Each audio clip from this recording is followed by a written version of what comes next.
हजरत बायजीद बुस्तामी रहमतुल्लाहि ताला अलैह एक रास्ते से जा रहे थे, कुत्ता बैठा था, उसे देख करके उस कुत्ते के पास बैठ गए और उठे तो रोते हुए उठे। मुरीदों ने पूछा हजरत कुत्ते के पास बैठे, उठे तो रोते हुए उठे, तो आपने फरमाया ये कुत्ता मुझसे कह रहा था, है बायजीद बुस्तामी घमंड ना करना, तकब्बुर ना करना, वो अल्लाह अहकमुल हाकिमीन है। क्या बायजीद बुस्तामी तुमने कोई नेकी की थी जिसके बदले में तुम्हें इंसान बना दिया? मैंने कौन सा ऐसा फेल अंजाम दिया था जिसके सिले में अल्लाह ने मुझे कुत्ता बना दिया? बायजीद बुस्तामी घमंड न करना, वो जिसे चाहे इंसान बनाए, जिसे चाहे कुत्ता बनाए। बेशक बेशक बेशक अल्लाह का एहसान है, एहसान है। हमारी कोई काविश और कोशिश उसके पीछे नहीं है, बल्कि कुरान तो कहता है हल अता अलल इंसान हीनुम मिनद्दार लम यकुन शैअन मज़कूरा। हम दुआ तो तब मांगते हैं जब काबिल जिक्र शै होते। अल्लाह फरमाता है इंसान पर एक जमाना ऐसा गुजरा कि वो काबिल जिक्र कोई चीज ही नहीं था। एक एहसान अल्लाह। दूसरा एहसान ये कि अल्लाह ने तमाम अशरफुल मखलूकात में अल्लाह ने हमें मुसलमान बनाया। बेशक बेशक ये पहले वाले से बड़ा है। अल्लाह रब्बुल इज्जत ने और इंसानों की तरह नहीं हमें मुसलमान बनाया, वरना तो इंसानों के बारे में तो अल्लाह ने इरशाद फरमाया वक़ूदु हन्नासु वल हिजारा। बहुत सारे इंसान तो ऐसे हैं जो जहन्नम का ईंधन है, लेकिन अल्लाह ने हमें मुसलमान बनाया।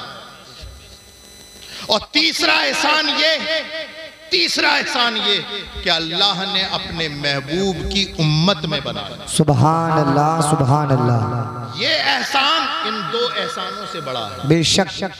वरना जो तुम्हारे करतूत मेरे करतूत हैं, अगर रसूलुल्लाह की उम्मत में नहीं होते, किसी और नबी की उम्मत में होते, न जाने कितनी बार आसमान टूटा होता, न जाने कितने तूफान आए होते, न जाने कितनों के दरवाजों पर काफिर लिखा होता, कितनों के दरवाजे पे शराबी लिखा होता, कितनों के दरवाजे पे दोगले और सूदखोर।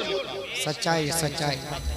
वो हर आलम की रहमत है, किसी आलम में रह जाते, ये उनकी मेहरबानी है कि ये आलम। नारे तकबीर, नारे रिसालत, मसलके आला हजरत हुजूर सैयद रेहान मियां साहिब किबला। माशाअल्लाह माशाअल्लाह। अल्लाह का एहसान बहुत बड़ा कि उसने अशरफुल मखलूकात बनाया। बेशक। फिर उसका एहसान ये, उससे बड़ा एहसान ये कि उसने मुसलमान बनाया, और इन दोनों से बड़ा एहसान ये कि अपने रसूल की उम्मत में पैदा फरमाया।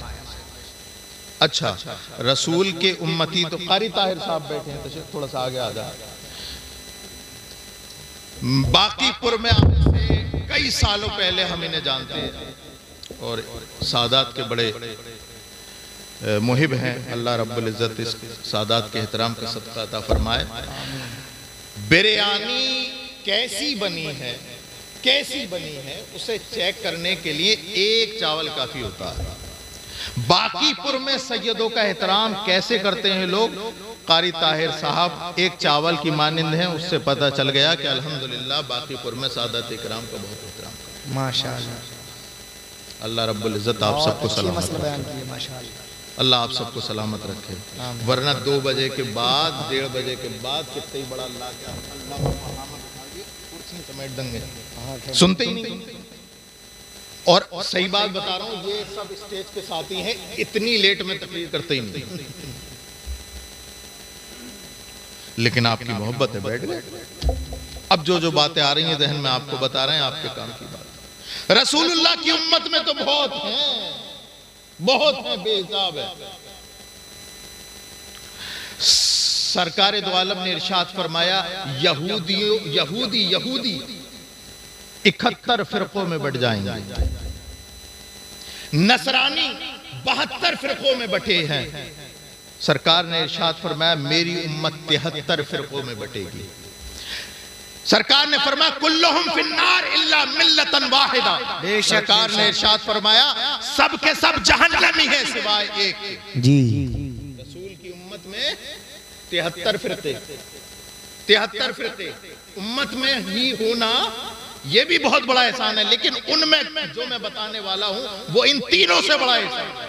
जी, तीनों से बड़ा एहसान 73 फिरकों में बढ़ जाएगा। सरकार ने इरशाद फरमाया कुल्लुहुम फिन्नार, सबके सब जहन्नमी है इल्ला मिल्लतन वाहिदा, सिवाय एक के। सहाबा इकराम ने दस्त बस्ता होकर आंखें झुकाकर अर्ज की, या रसूल अल्लाह मन हुम या रसूल अल्लाह, या रसूल अल्लाह वो एक कौन है, एक कौन है? बाकीपुर वालों एक कौन है? जोर से बोले, एक कौन है? इसी का झगड़ा है, एक कौन है, एक कौन है, एक कौन? रसूलुल्लाह की अजमतों पर हम सब के माँ बाप की अजमतें कुर्बान। सरकार ने इरशाद फरमाया एक कौन है? सरकार ने इरशाद फरमाया मा अना अलैहि व अस्हाबी। वो लोगों जानना चाहते हो जन्नती नाजिहा फिरका कौन है? सरकार ने इरशाद फरमाया मा अना अलैहि व अस्हाबी, जिस पर मैं और मेरे सहाबा है, जिस पर मैं और मेरे सहाबा है, वो फिरके नाजिया है, जन्नती फिरका है। अब कुछ लोग उठ गए, वो तो हम भी हैं। कुछ लोग उठ गए, वो तो हम भी हैं। भाई अच्छे की तरफ तो सब भागते हैं, अच्छे की तरफ सब भागते हैं। कौन है जो रसूलुल्लाह पर मर मिटने को तैयार नहीं? अच्छे की तरफ तो सब भागते हैं, लेकिन कसौटी होती है परखने की, कसौटी होती है परखने की। हम भी हैं, हम भी हैं, हम भी हैं। इमाम गजाली ने किस्सा ही तमाम कर दिया। इमाम गजाली ने इह्या उल उलूम में लिखा कि मा अना अलैहि व अस्हाबी कौन है? हम अहलुस सुन्नह वल जमात। सुभान अल्लाह, सुभान अल्लाह, सुभान सुन्नत वल जमात है, अहलुस सुन्नह वल जमात है, अहले सुन्नत वल जमात।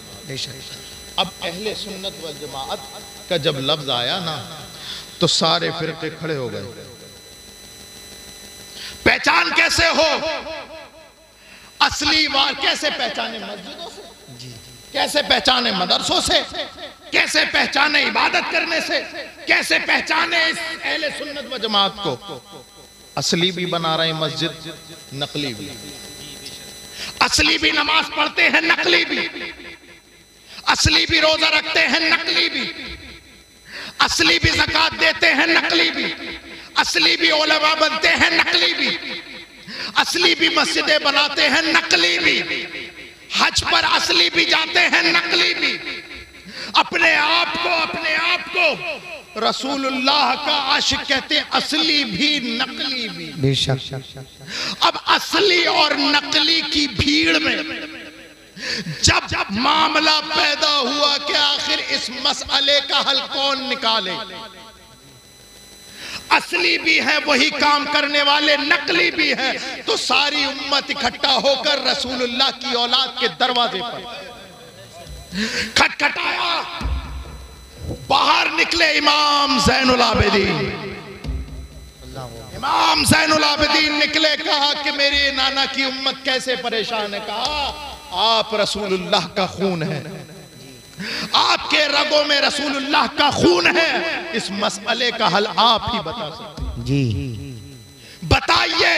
असली भी वही काम कर रहे हैं, नकली भी वही काम कर रहे हैं, हम पहचाने कैसे? मा अना अलैहि व अस्हाबी का मिस्दाक कौन है? तो इमाम ज़ैनुल आबिदीन मजलूम करबला, बीमार करबला, इमाम ज़ैनुल आबिदीन वक्त के इमाम की जबान खुलती है और कहते हैं मैं आज तुम्हें ऐसी पहचान बताता हूं, ऐसी पहचान बताता हूं कि कसम खुदा की कयामत तक वो पहचान नकली नहीं ले सकती। ऐसी पहचान बताता हूं असली की कि नकली उसकी कॉपी कयामत तक नहीं कर सकता। हाथ जोड़ के खड़े हो गए, ए इमाम हुसैन के लगते जिगर, ए मजलूम करबला, ए बीमार करबला, ए इमाम ज़ैनुल आबिदीन, ए इमाम ज़ैनुल आबिदीन बता दीजिए। हजरत इमाम ज़ैनुल आबिदीन के जुमले निकले, तारीख ने अपने सीने पे नोट किए। वो जुमले क्या थे? सरकार ने इरशाद फरमाया अलामत अहले सुन्नह कसरतुस सलाति अला रसूलिल्लाह। अहले सुन्नत की पहचान ये है कि वो कसरत से अपने नबी पर दुरूद भेजते हैं। नारे तकबीर, नारे रिसालत, मसलके आला हजरत, फैजाने आला हजरत। माशाअल्लाह माशाअल्लाह माशाअल्लाह। कसरत से दुरूद भेजना अहले सुन्नत की अटूट अलामत है, अटूट अलामत है। और रसूल पाक सल्लल्लाहु अलैहि वसल्लम पर दुरूद हम भेजते हैं। कभी पढ़ते हैं या नबी सलाम अलैकुम, कभी पढ़ते हैं काबे के बदरुद्दुजा तुम पे करोड़ों दुरूद, तैबा के शम्सुद्दुहा तुम पे करोड़ों दुरूद, और कोई गैब क्या तुमसे नेहा हो भला, जब ना खुदा ही छिपा तुम पे करोड़ों दुरूद। कभी पढ़ते हैं मुस्तफा जाने रहमत पे लाखों सलाम, शमे बज़ में हिदायत पे लाखों सलाम, जिस तरह उठ गई दम में दम आ गया। काश महशर में जब उनकी आमद हो और भेजे सब उनकी शौकत। बाबा नारे तकबीर, नारे रिसालत, मसलके आला हजरत, फैजाने आला हजरत, जश्न शादी खाना आबादी। माशाअल्लाह। हमारी पहचान यही है कि हम कभी तो इमाम बूसीरी जैसे आशिक बन के अपने नबी के गुण गाते हैं, कभी इमाम इश्क व मोहब्बत बन करके मुस्तफा जाने रहमत पढ़ते रहते हैं। यह हमारी पहचान है, अहले सुन्नत की पहचान है। ये तो रही बात अकीदे की, ये बात अकीदे की रही। निफाक फिल एतकाद से पाक होना है, अहले सुन्नत वल जमात की इत्तिबा करो। लेकिन अफसोस, सद अफसोस बाकीपुर के गयूर मुसलमानों, अफसोस, सद अफसोस, सद अफसोस। तुम्हारे मुक्तदा सब के सब सच्चे, तुम्हारे रसूल के सहाबी सब के सब सच्चे, तुम्हारे नबी की आल सब की सब सच्ची, तुम्हारे जितना खजाना किसी और फिरके के पास नहीं, तुम्हारे पास जो जियाले हैं वो किसी फिरके के पास नहीं।